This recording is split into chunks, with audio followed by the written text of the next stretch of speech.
do you think he wants from us? I don't know, man. Last week he killed like 5 deals. Oh, look, a baseball bat. Oh, perfect.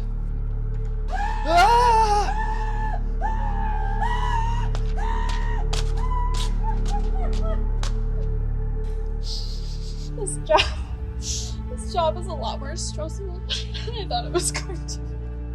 I think I hear him coming again. I color-coded the cops this time. We can only hope that's enough. Do you still have the baseball bat? I'm going on the offense this time, not messing around. It's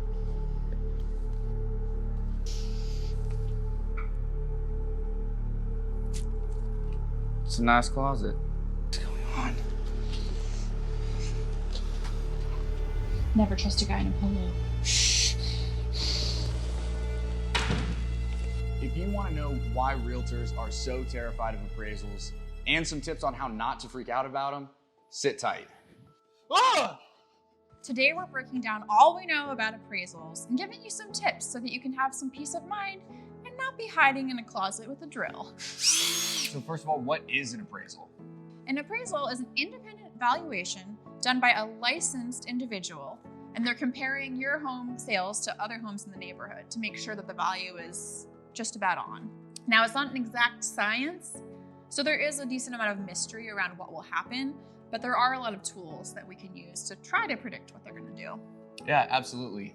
Your realtor is going to be looking at things like comparable sales that have taken place in the area over the last few months to try and narrow down where they think that appraised value might come in at. So what can a realtor do to anticipate the appraisal and hopefully avoid any issues? Data is key. So before even writing an offer, we're taking all the different homes that have sold and trying to make them as close to this home as possible to try to figure out what the appraiser will do.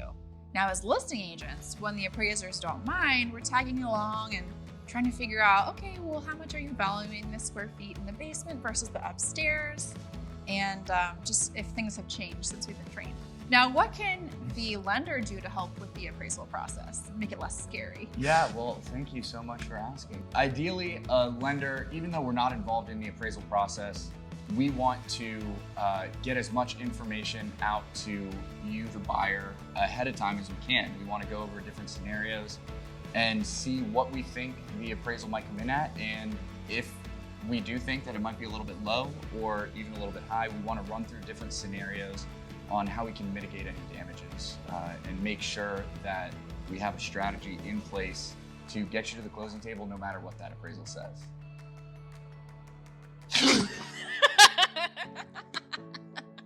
One thing every lender should do on every file is check for an appraisal waiver. If you're putting enough down, there are a ton of data points that the computer can pull from to see if we even need an appraisal or not. And as we know, the less time we have to spend with the appraisers, the better. Why don't you want to spend time with me? Actually, we don't need you this time. We have an appraisal waiver. At the end of the day, your real estate team should be doing a lot of research about the appraisal before you've even written an offer. And that way we can usually take a lot of the horror out of the appraisal process. Appraisers can definitely be unpredictable at times, but you can let the real estate professionals freak out about that.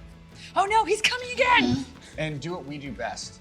Come up with solutions to any potential problems, ideally before they've even happened. Word. Word. If you're ready to learn more about buying a home or selling the home that you own, you can sign up in the link below or send us an email at hannah@hannah1homes.com. We've got all kinds of tools to keep you protected and out of dicey situations.